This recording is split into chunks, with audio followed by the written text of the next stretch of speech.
How to add a jump cut in DaVinci Resolve. First of all, open your project in DaVinci Resolve and go to the edit page. This is where you will do most of your timeline editing.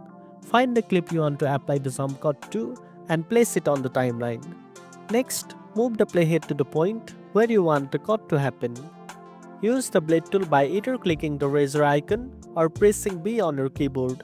Make a cut at the start of the unwanted section, then move the playhead to the end of the part and make another cut. Now, switch back to the selection tool by pressing A, click on the selection you just cut out and hit delete on your keyboard. This removes the unwanted part of the video. After deleting, you'll notice a gap between the two remaining clips.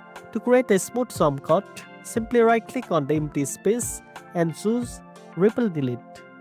This pulls the two clips together, creating that fast-paced jump cut effect.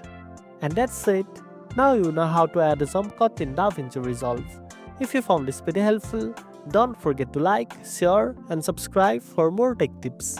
Thanks for watching and I'll see you in the next one.